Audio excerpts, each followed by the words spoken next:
Buenas tardes a todos. Mi nombre es Cecilia Mató y soy asistente de la Unidad Académica de Genética de Facultad de Medicina. Y hoy les voy a hablar de marcadores moleculares de susceptibilidad al cáncer. En primer lugar, nos vamos a preguntar qué es lo que causa el cáncer. Y podemos identificar factores intrínsecos y factores no intrínsecos. Dentro de los factores intrínsecos podemos hablar de los errores que hay al azar en la replicación del ADN. Esto es algo que ocurre y que no lo podemos modificar. Y dentro de los factores no intrínsecos podemos identificar factores endógenos y allí podemos hablar del envejecimiento, la susceptibilidad genética, la maquinaria de reparación del ADN, las hormonas, los factores de crecimiento, la inflamación y otros, y algunos de ellos podemos modificar parcialmente, ¿no? Mientras que exponernos a factores exógenos, ¿sí? Esto sí nosotros lo podemos modificar. Exponerme a radiación, a carcinógenos químicos, a virus que pueden causar tumores, el estilo de vida que tenemos, si hacemos deporte, si comemos balanceado, si fumamos, ¿sí? Todos estos exponerme a estos agentes sí lo puedo cambiar. Y aquí les traigo una tabla que muestra el total de lesiones que son generadas y reparadas en una célula diploide de mamífero en 24 horas. Podemos ver todos los cambios que ocurren aquí desglosados, ¿sí? De purinación, de pirimidinación, oxidación, para que vean la cantidad que son por día y que son reparados. Si hacemos la suma total, nos da aproximadamente 30.000 lesiones que son reparadas por día. Y hablamos del cáncer como una enfermedad compleja. Y si bien siempre mencionamos que tiene base genética, siempre, como lo que estamos viendo en genética, no es solo el genotipo, sino que el fenotipo es un resultado del genotipo más el ambiente y más en este caso también el epigenoma, ¿sí? ¿Y a qué me refiero con esto? Cuando hablamos de genotipo, ¿qué variantes génicas yo tengo, ¿sí? en diversos genes? Si tengo variaciones en el número de copia de algún gen. Cuando hablo del ambiente, ¿qué dieta llevo? ¿Qué estilo de vida tengo? Si estoy expuesto a algún factor ambiental, por ejemplo el humo del cigarrillo. Y también no podemos olvidarnos del epigenoma, que puede haber modificaciones en la metilación del ADN que hagan que la expresión de algún gen varíe sin variar en la secuencia del gen. Y también modificaciones de histonas, y no podemos olvidar tampoco a los ARNs no codificantes, que pueden, y se han descrito también mucho, que influyen, están involucrados, algunos se han visto aumentados en ciertos tipos de cáncer y cada vez conocemos más diferentes ARNs no codificantes que antes no conocíamos y estamos investigando y aprendiendo más sobre el rol que ellos tienen. Cuando hablamos de riesgo aumentado de desarrollar cáncer en cuanto a la genética, ya vamos a hablar en un rato de la predisposición hereditaria al cáncer, que va a estar dada por variantes que son muy raras en la población, o sea que tienen una frecuencia alélica muy baja, pero que me otorgan un riesgo aumentado de desarrollar cáncer.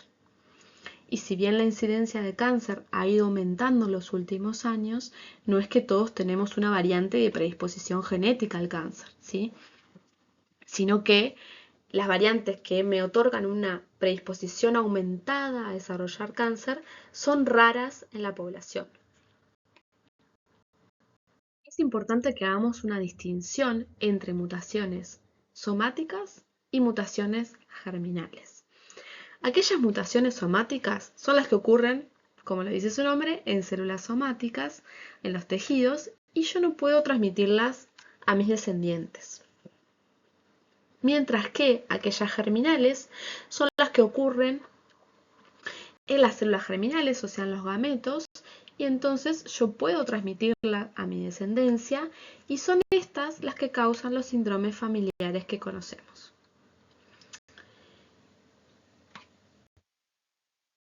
Bueno, ¿y qué es la predisposición hereditaria al cáncer? ¿Sí? Esta se debe mayormente a mutaciones germinales en genes supresores de tumor. Y estos genes supresores de tumor protegen a la célula del cáncer. Y las mutaciones que pueden ocurrir en ellos inactivan su función proteica. Y aquí les muestro un ejemplo de un supresor tumoral, el gen VHL, en el cual podemos ver los triángulos rojos y azules que marcan mutaciones reportadas en este gen. Y como podemos ver, pueden ocurrir a lo largo de todo el gen, ¿sí? Porque para inactivar la función no tiene que ser en un sitio específico, sino que pueden ocurrir en cualquier lugar del gen. Podemos hablar de la teoría de Knudson de 2 hits propuesta en 1971, por la cual él propuso que para que una célula con una mutación en un gen supresor tumoral, ¿sí?, desarrolle cáncer esporádico, necesitamos 2 eventos, ¿sí? Aquí les muestro en la figura. Están representados, ¿sí?, 2 cromosomas donde tenemos en los 2 alelos un gen supresor tumoral wild type indicado por negro. Entonces, para que yo pierda la función de este gen supresor tumoral, primero ocurre un evento, ¿sí?, en esta célula somática, que aquí está marcado en rojo. Ocurre una mutación en uno de los alelos y luego va a ocurrir otra mutación, ¿sí?, en el otro de los alelos, un segundo evento, que puede ser otra mutación o una de lesión o una inactivación, ¿sí? Y esto va a hacer que yo no tenga más entonces ese gen supresor tumoral funcional y entonces va a progresar la formación de un tumor en un tejido, ¿sí?, somático. ¿Qué es lo que pasa cuando hablamos de la predisposición hereditaria al cáncer? ¿Sí? O lo que conocemos como cáncer familiar, ¿no? En este caso, el primer evento ya lo tienen todas las células del individuo, ¿sí? El individuo ya nació con el primer evento, ¿tá?, que es esta mutación en este gen supresor tumoral, por ejemplo. Y entonces precisa solo un evento más para que esto progrese a la formación del tumor y por eso tiene un riesgo aumentado de desarrollar cáncer. Entonces podemos hablar que la predisposición, ¿sí?, es heterocigota germinal, ¿sí?, porque yo ya heredo la primera mutación. Pero la enfermedad se da de manera homocigota somática, porque necesito que ocurra el segundo evento, ¿sí? Y entonces vamos a hablar que la predisposición se hereda de manera autosómica dominante, por lo general, ¿sí? ¿Y cómo se da este segundo evento? El segundo evento puede darse porque haya otra mutación, ¿no?, en el mismo gen, ¿sí? Y sabemos que la frecuencia mutacional por replicación es de 10 a la menos 6, o sea, 1 en 1.000.000. Pero también sabemos que la frecuencia de la pérdida de heterocigosidad es de 10 a la menos 5 a 10 a la menos 4 por generación. Es decir, que es más probable que este segundo evento se produzca por la pérdida de heterocigosidad que por una segunda mutación en el mismo gen. ¿Qué mecanismos explican esta pérdida de heterocigosidad? Podemos tener errores de segregación mitótica por el cual yo termine teniendo una célula hija que sea homocigota para el alelo mutante, ¿sí? En vez de tener 2 células heterocigotas, haya una segregación errónea y yo termine teniendo una célula homocigota para el alelo mutante. También puede haber recombinación mitótica, ¿sí?, por el cual puedo también obtener una célula hija que sea homocigota para el alelo mutante. También puede haber metilación, ¿sí?, que va a causar el silenciamiento de este gen. Puede haber delesión, puede haber conversión génica. Podemos ver que puede haber 2 tipos de pérdida de heterocigosidad, como vemos en esta imagen, ¿sí? Yo tengo un tejido normal en el cual puedo ser heterocigota, ¿sí? Para un gen, y por el mecanismo de pérdida de heterocigosidad puedo perder uno de los alelos, ¿sí? O puedo tener los dos alelos con la mutación, ¿sí? Por estos errores de segregación. Vamos a hablar de la función de los genes supresores tumorales.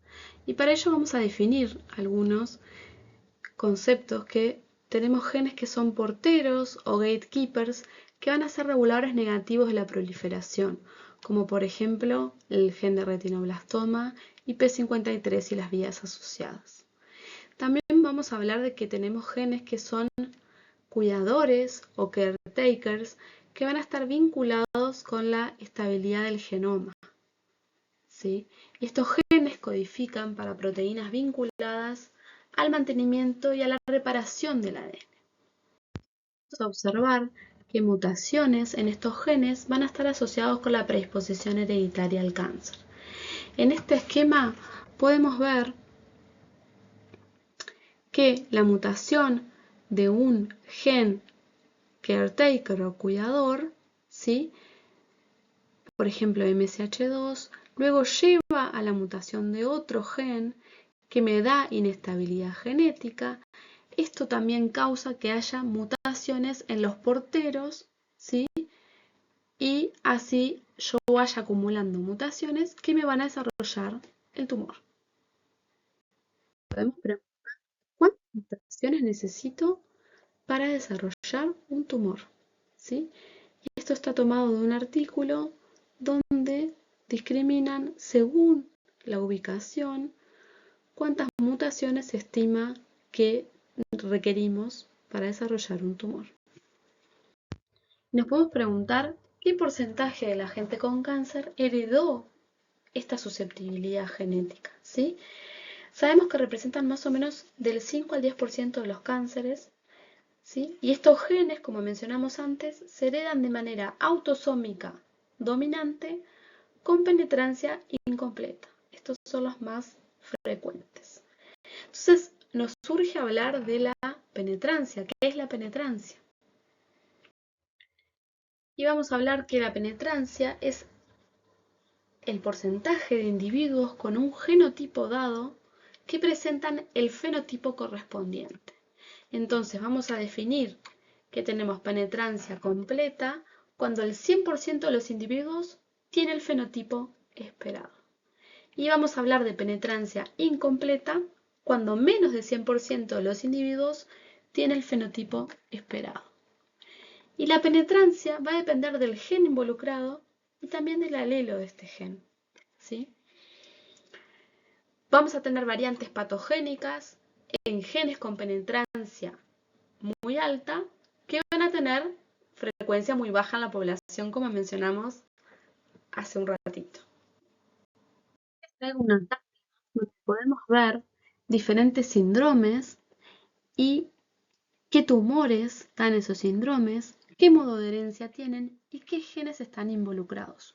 Uno muy famoso es el caso de Angelina Jolie, que ella hizo declaraciones diciendo que tiene una alteración en el gen BRCA1 y por eso tomó algunas medidas quirúrgicas para reducir su riesgo de tener cáncer. Pueden ver, la tabla es bastante extensa.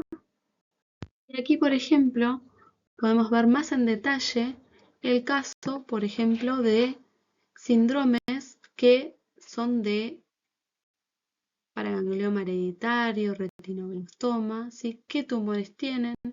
Modo de herencia y los genes involucrados, ¿sí? ¿Y cuándo voy a sospechar de una predisposición hereditaria al cáncer? Cuando veo una familia donde tengo cáncer en individuos jóvenes, un elevado número de familiares que tienen cáncer, una aparente transmisión autosómica dominante, múltiples tumores en el mismo órgano o en diferentes órganos. Por ejemplo, si tengo un tumor de riñón bilateral, ¿sí? o de mama bilateral, eso me tiene que llamar la atención, ¿sí? O múltiples tumores en el mismo órgano también me van a llamar la atención. Asociaciones de tumores específicos. Nosotros sabemos que si tiene mutado un gen en particular, puede tener, no sé, tumor de mama, de próstata, de colon en la familia, y veo esos 3 tumores, bueno, me voy a inclinar a pensar que tal vez es tal gen, ¿sí?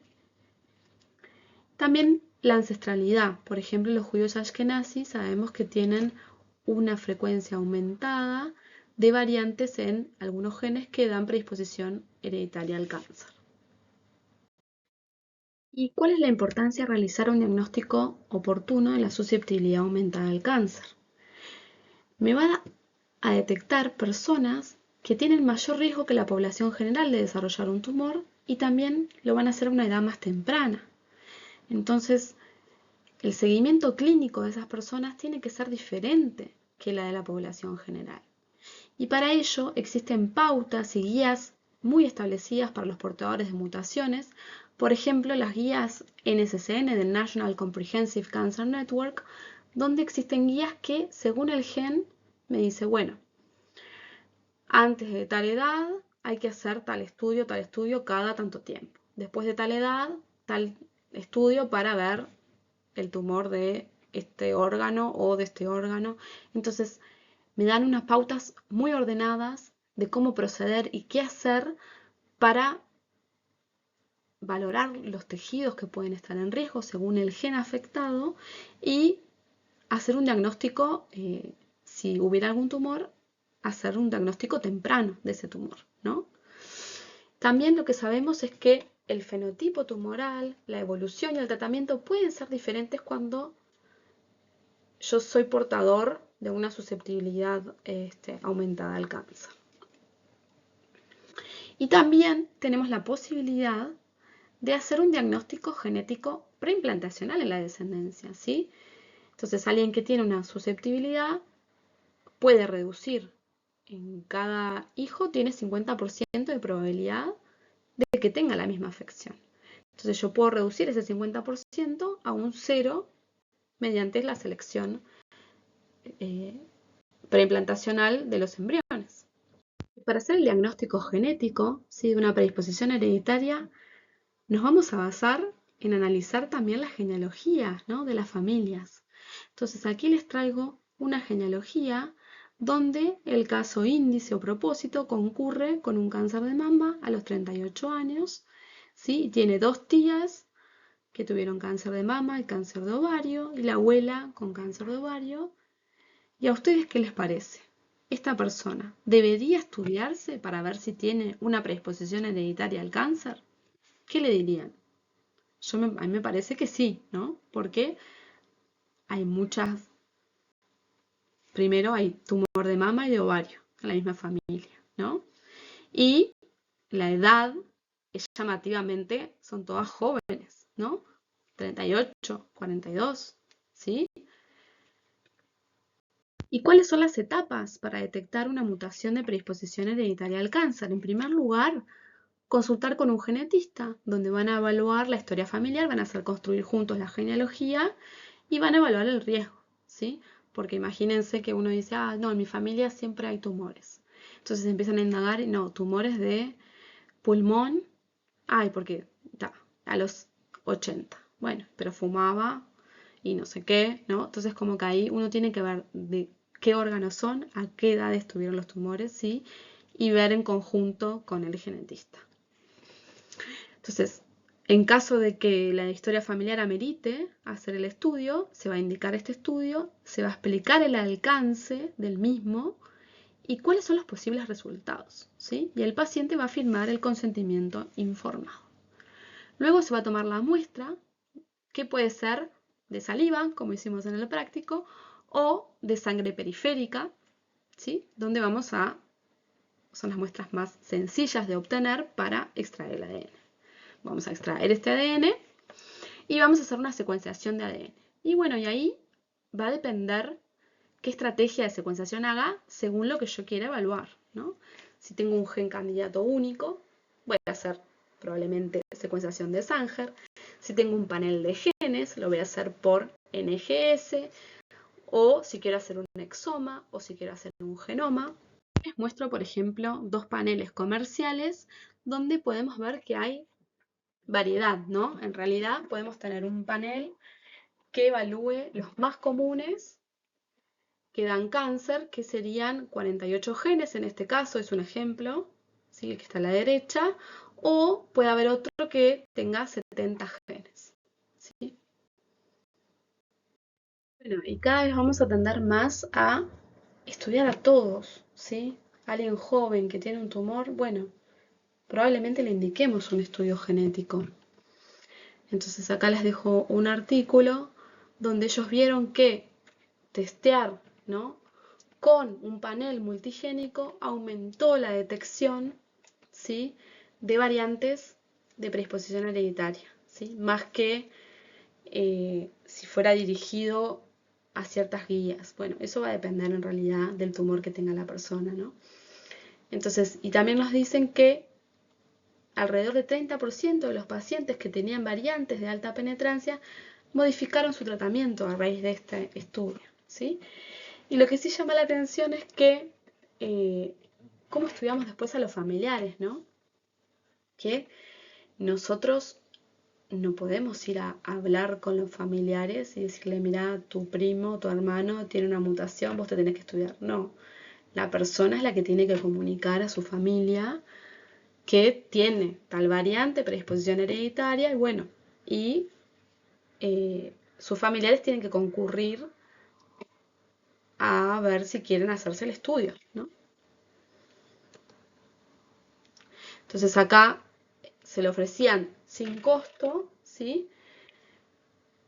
Y PVT, que es Family Variant Testing, o sea, una vez que se detectamos la variante en una persona, luego se hace Sanger directamente para ver esa variante en los familiares, ¿no?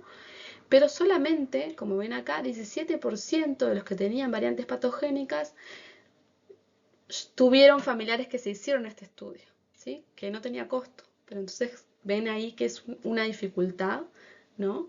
Pero también, una vez que detectamos a alguien de una familia, nosotros podemos influir sobre esa familia en el sentido de que va a haber gente que va a tener la misma mutación y otros que no. Entonces no tienen que entrar en ese programa de seguimiento estricto. Si no tienen la mutación, se trata como una persona de la población general y se siguen las guías de la población general.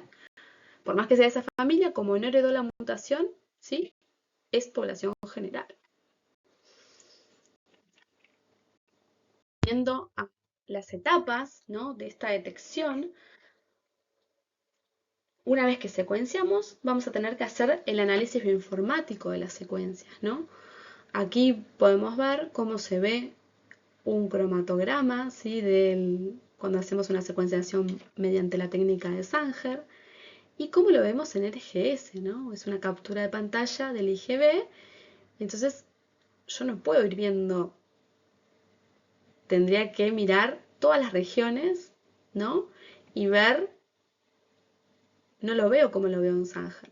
Necesito sí o sí recurrir a la bioinformática para poder procesar esta información, ¿no?, y ver las variantes que hay en un paciente.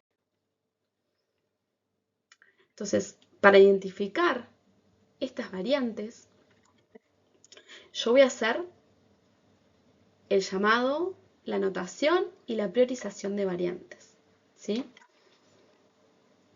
Luego voy a hacer un informe técnico y aquí les mostramos un ejemplo de un informe técnico donde podemos ver, bueno, el título del estudio, qué es lo que, la identificación de la muestra, la fecha en la que se tomó. Bueno, utilizando los criterios de clasificación obtuvimos tal variante, ¿no?, que está clasificada como, ¿sí? Y en este informe tiene que estar bien detallado cuáles son las regiones que están cubiertas, o sea, qué genes y qué regiones yo estoy estudiando con este estudio, con este panel, con este exoma, con este genoma, con lo que sea, tiene que estar bien detallado cuáles son las regiones cubiertas y cuáles no por este estudio. Y luego, con el resultado, el genetista va a realizar el asesoramiento genético al individuo. ¿Y qué posibles resultados tengo de un estudio genético? Yo puedo tener variantes génicas que sean benignas, probablemente benignas, variantes de significado incierto, que las van a ver como BUS, ¿sí? Porque son de uncertain o unknown significance, lo pueden ver de las dos maneras. También va a haber variantes que son probablemente patogénicas, variantes patogénicas, ¿sí? Entonces aquí les muestro un ejemplo. Tenemos una base de datos que se llama ClinVar, que es del NIH, donde podemos ver aquí hay una variante que es patogénica. Vemos acá interpretación patogénica, ¿sí?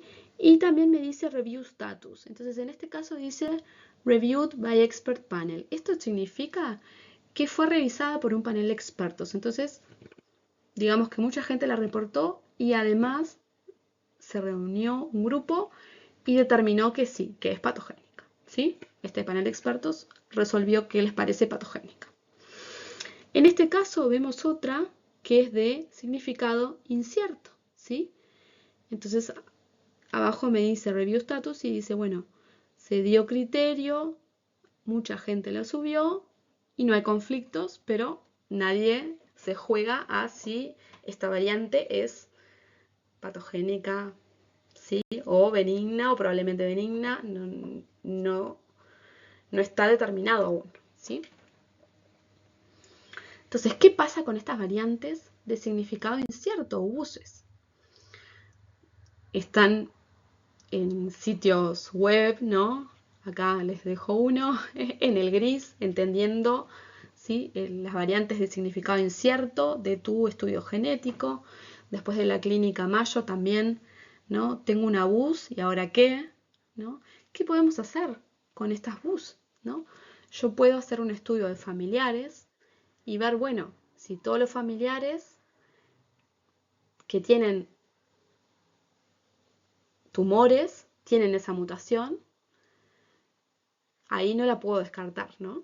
¿Sí? O sea, puede ser coincidencia que todos tengan esa, pero sí, o sea, eso apoyaría, pero no es, o sea, no es suficiente para asignarle que eso sea, ¿no? El causante.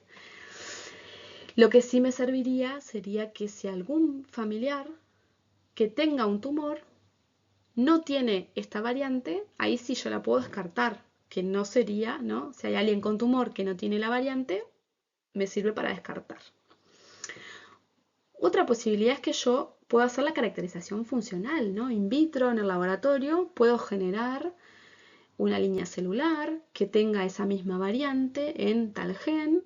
Entonces ahí puedo ver, bueno, qué pasa con esta variante en ese gen, cómo queda la proteína, funciona esa proteína, se une a lo que se tiene que unir o tal vez no se une ya a lo que se unía o no se localiza en otro lugar o qué sucede. Entonces eso, la caracterización funcional es muy importante, ¿sí? Lo que pasa es que es muy costosa, entonces no se hace para todas las variantes.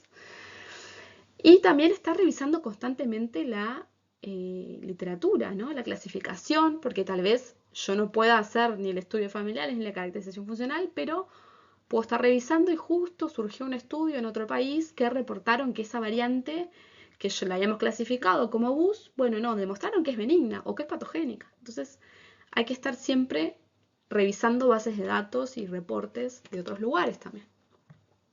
Bueno, ¿y qué sucede si no hay información sobre una variante que encontramos en un paciente? Que puede pasar muchas veces, ¿no? Que es una variante nueva, nadie la reportó hasta ahora. Y ahí tenemos las guías de la ACMG o el American College of Medical Genetics and Genomics, ¿sí? Ellos nos establecieron unos criterios, ¿sí? Reglas. Entonces yo puedo elegir, bueno, cumple con una regla de patogénica, con la PB tanto, con la BP tanto, ¿sí? Entonces tenemos las pautas como para nosotros y va sumando puntos y según los puntos lo clasificamos en patogénica, en probablemente patogénica, en benigna, ¿sí? Entonces está el artículo este que se los voy a dejar y también hay sitios web que nos ayudan, por ejemplo Barsome, hay otros, ClinGen, hay más, que nos ayudan, nosotros podemos introducir la variante y nos ayuda a elegir, ¿sí? cumpliría esta variante. Entonces nosotros ahí nos facilita un poco la clasificación siguiendo las reglas de la CMG, ¿no? Nos asiste en esa clasificación.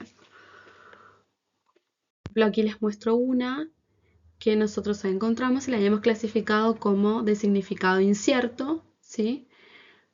Porque es una dilesión que está a 6 pares de bases del borde intronexón, ¿sí?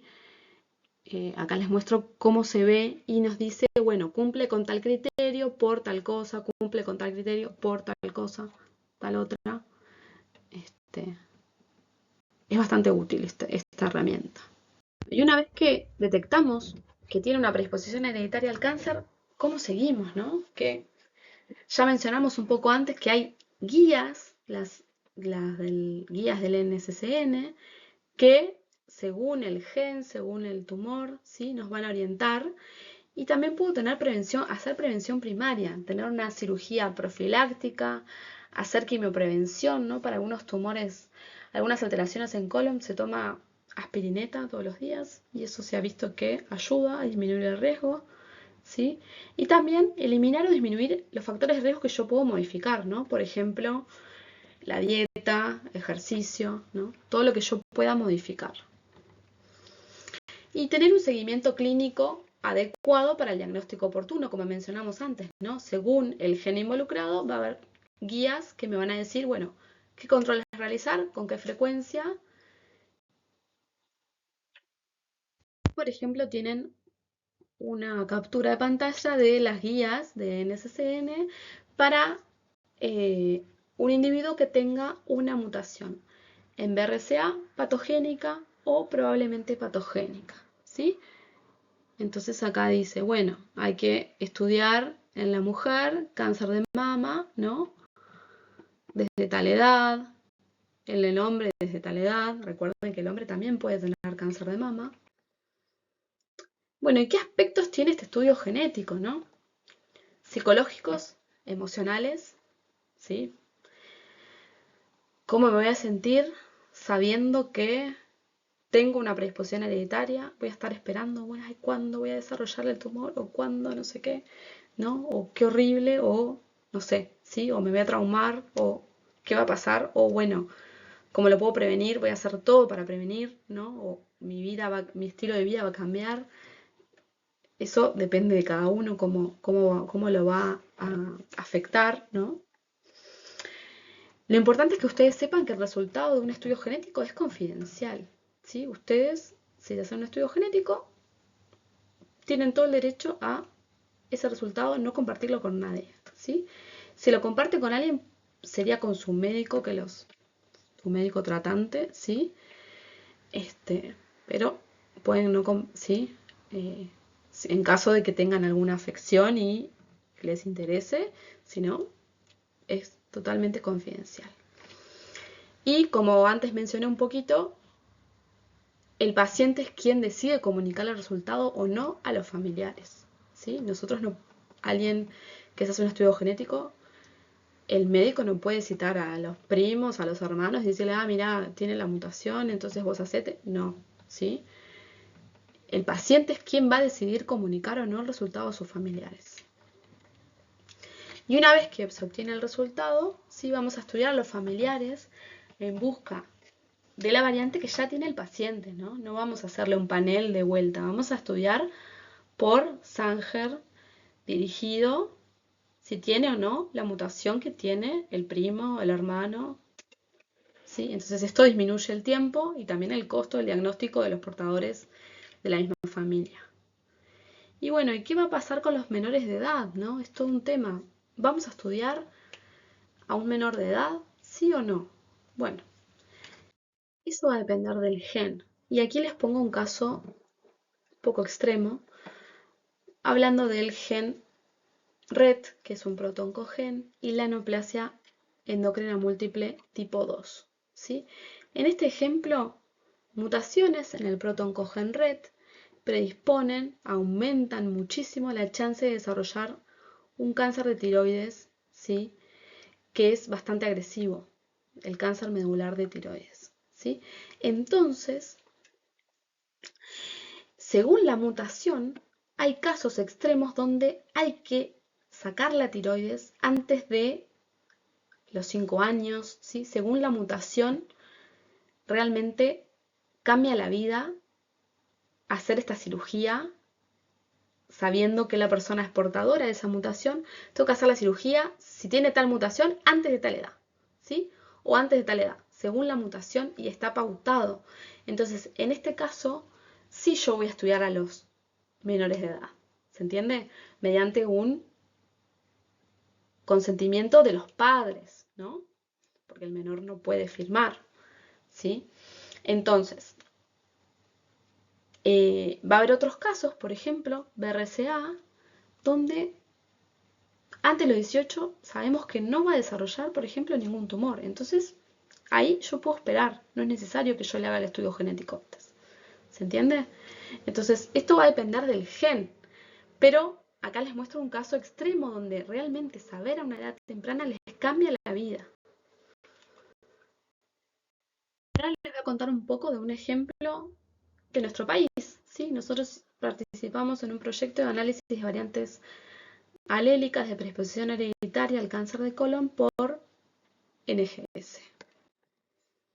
Bueno, y el cáncer colorectal representa la tercera y segunda causa de muerte por cáncer en hombres y en mujeres respectivamente, ¿sí? Luego de las enfermedades cardiovasculares. Y en un 30% de los casos vemos agregación familiar, pero en menos de 10% se identifica una mutación genética heredable. Vamos a hablar del cáncer de colon heredable no polipósico o síndrome de Lynch, que es un tipo de cáncer colorectal iniciado por mutaciones germinales en genes que intervienen en la reparación del apareamiento erróneo del ADN, o sea, en la vía de los mismatch repair. Y como hablamos antes, ¿no? Los portadores presentan una susceptibilidad heredada al cáncer colorectal. La predisposición está dada por mutaciones heterocigotas en la línea germinal y la enfermedad me la da la segunda mutación o pérdida de heterocigosidad, ¿sí? Y, como dijimos, también es la herencia autosómica dominante. Y representa entre el 1 al 7% de los casos de cáncer colorectal. Hay unos criterios de Ámsterdam 1 que nos permiten seleccionar individuos que tienen alta probabilidad de tener mutaciones en algún gen vinculado a la predisposición hereditaria. Entonces, los criterios de Ámsterdam 1 me dicen que tengo que tener por lo menos 3 familiares con cáncer colorectal.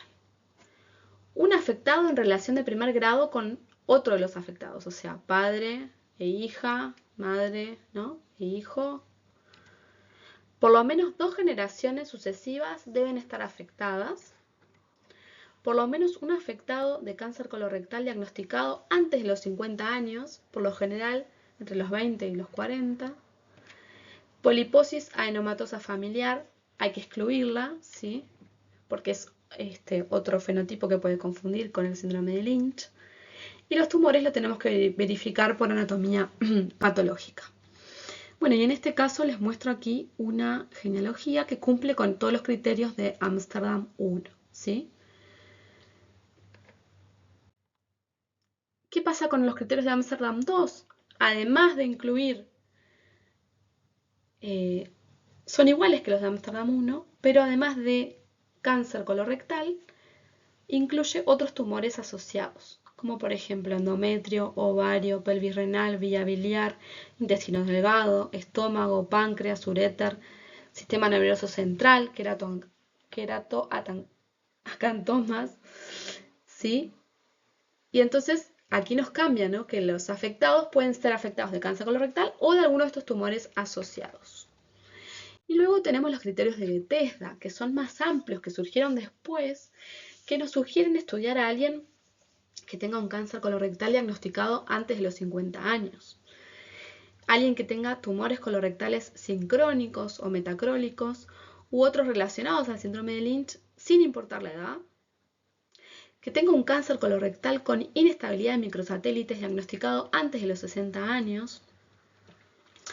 O que tenga un cáncer colorectal con más de un familiar de primer grado con cáncer colorectal u otros tumores relacionados con el síndrome de Lynch, o que tenga cáncer colorectal con 2 o más familiares de cáncer colorectal u otros tumores relacionados sin considerar la edad. O sea que estos criterios son más laxos, pero también son más realistas de lo que podemos llegar a ver, ¿no? Porque las familias de Ámsterdam 1 y 2 no son tan fáciles, ¿no? de que nosotros tengamos una familia donde veamos todo eso, ¿no? Muchas veces se pueden detectar por los criterios de Bethesda. Bueno, ¿y para qué me sirve detectar a los portadores, no? Aquí les dejé a propósito estas guías que son del 2017 porque tienen algo que las actuales no tienen, es que la edad, según el gen, la edad de debut más temprano, ¿sí? Acá vemos la edad promedio, va a cambiar según el gen. Por ejemplo, MLH1 o MSH2 entre 44 y 61. MSH6 a los 54. PMC2 61 a 66. ¿Sí? Dependiendo del gen alterado, va a cambiar la edad de debut. Y acá vemos los diferentes tumores, ¿no? Colon, endometrio, estómago, ¿sí? Entonces, puede haber la edad de aparición más temprana, el riesgo de tumores va a variar según el gen también afectado, como pueden ver aquí. Mirando en las guías más recientes, ¿sí? Si yo tengo una mutación en el gen MLH1, que es uno de los genes en particular, bueno, ¿qué probabilidad tengo, ¿sí?, de tener riesgo acumulado hasta los 80 años de tener cáncer colorectal? Bueno, 46 a 61%. De endometrio, de ovario, ¿sí? Edad estimada de la presentación de ese tumor, ¿sí? Bueno, riesgo, y acá lo tenemos, estamos comparando el riesgo de esta persona, ¿no? 46 a 61, respecto al riesgo general de la población, que es 4,1%, ¿sí? Ahí podemos ver que es mucho más alto, ¿no?, en las personas que tienen mutaciones en este gen. Como mencioné antes, las guías de NCCN nos dan pautas para el seguimiento clínico en pacientes que son portadores de mutaciones en los genes de la vía de mismatch, ¿sí? Y también me sirve tener este estudio, ¿no?, para los familiares que no son portadores. No tienen que hacerse todos estos estudios con esta frecuencia que va a estar aumentada en los que sí son portadores, ¿no?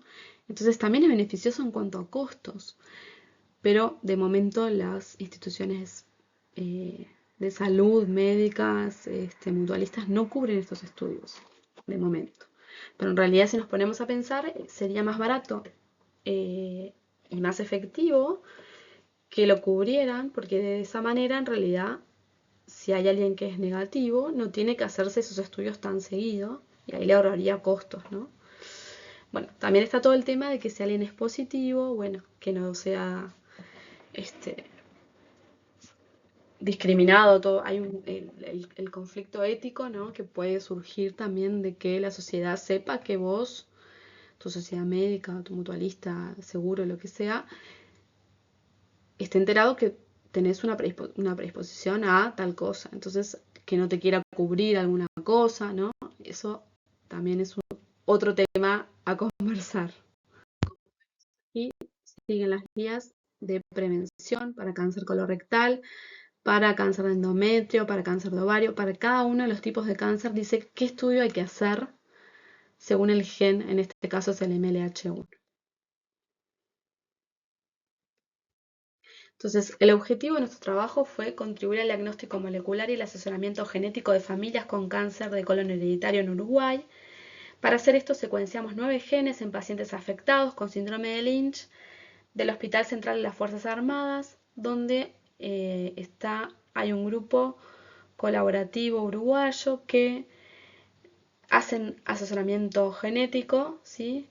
Está la doctora Adriana de la Valle, y entonces reciben pacientes de diferentes lugares y realizan el asesoramiento genético a familias, ¿sí? Entonces los pacientes los obtuvimos de allí y generamos la idea es generar un catálogo mutacional de referencia para Uruguay para este síndrome, o sea, ver qué variantes hay en Uruguay en pacientes que tienen síndrome de Lynch. ¿Qué genes son los más afectados? ¿Qué variantes vemos? Si son parecidas, si son iguales a las que hay en otros lugares, qué frecuencia tenemos. Utilizamos un panel personalizado, AmpliSeq, de la tecnología Ion Torrent, para secuenciar en el secuenciador disponible en el Instituto de Investigaciones Biológicas Clemente Estable, y con este panel amplificamos 9 genes a la vez. Amplificamos los exones, 5 bases de los intrones, ¿sí? La región flanqueante al borde exón-intrón, regiones 5' y 3' UTR, y tuvimos un total de 229 amplicones. Aquí podemos ver en esta tabla los genes involucrados, en qué cromosoma están y cuántos amplicones de cada uno tuvimos. En este panel estudiamos 70 pacientes, 37 mujeres y 33 hombres, con edades comprendidas entre 27 y 70 años, con una mediana de 46 al momento del diagnóstico clínico. 9 cumplían con el criterio de Ámsterdam 1, 14 con el Ámsterdam 2 y 47, como ven la mayoría, cumple con los criterios de Bethesda, que eran los más laxos. Bueno, y obtuvimos una profundidad promedio de 1022 por, ¿sí? Sabiendo que para el diagnóstico precisamos más de 50 por, estuvimos ampliamente por encima de la profundidad deseada, ¿sí? Secuenciamos de los 70 pacientes, obtuvimos hallazgos, es decir, obtuvimos variantes en 25 de estos 70, lo cual representa un 35,7%, y este porcentaje es similar al que se observa en otros cohortes. Siempre ese porcentaje va a depender de los criterios de selección que hayan tomado en cada caso, ¿no? Pero los porcentajes que tuvimos son similares a los que reportan en otros grupos. Aquí les muestro algunas de las variantes encontradas, por ejemplo esta, que en ClinVar fue reportada como patogénica. También en ClinVar nosotros podemos ver qué interpretación le asignó, ¿sí? Cada uno de los que envió esta variante. Podemos ver acá el detalle de los diferentes laboratorios que sometieron esta variante para ClinVar, y podemos acceder también a los artículos y los comentarios que hace cada uno sobre esa variante. Y por ejemplo aquí tenemos una de significado incierto, ¿sí? Y aquí les muestro otra que dice interpretaciones conflictivas de patogenicidad. Vemos que un laboratorio le asigna que es probablemente benigna y otros 4 le asignan que es de significado incierto. Bueno, y justo esta variante, ¿sí? Aquí está el exón, aquí está el intrón, o sea que está a 6 bases del borde exón-intrón, y nosotros en su momento también, si la tenemos que clasificar, la clasificaríamos como una variante de significado incierto, pero luego, con esto de que les hablaba de que hay que revisar la literatura, bueno, el año pasado apareció un artículo donde demuestran que este cambio es patogénico, ¿sí? Hicieron ensayos en el laboratorio y demostraron que realmente este cambio afectaba el splicing de este gen. Entonces, nosotros podemos reclasificar esa variante y ahora, en vez de ser significado incierto, es probablemente patogénica o patogénica, ¿sí? Bueno, y aquí les cuento quiénes participamos, ¿sí? Mariana Duagón, que también la conocen, Santiago Chávez, también estuvo en el práctico del curso, Nora Tarabetia, que es del Departamento Básico de Medicina, José Sotelo y Rafael Fort, del Instituto de Investigaciones Biológicas Clemente Estable, y Adriana de la Valle y Florencia Nefa, del Hospital Central de las Fuerzas Armadas. Tuvimos financiación de CSIC y también elaboramos unos videos que les dejamos aquí, están subidos en EVA, ¿sí? Para difundir, están en YouTube, explicando para qué sirve, qué es el cáncer, ¿no? Y para qué sirve el estudio. También hicimos redes sociales, Facebook, Instagram, y unos folletos para distribuir también. Y bueno, y si a alguno le interesa seguir profundizando en las bases genéticas del cáncer, les cuento que tenemos Dictamos un curso de posgrado que se llama Bases Genéticas del Cáncer, cuya próxima edición es de agosto a diciembre del año que viene, y aquí les dejo el email de contacto por si quieren saber más información. Muchas gracias por su atención, les dejo aquí mis emails de contacto a los cuales me pueden escribir o si no mediante la plataforma EVA. Buenas noches.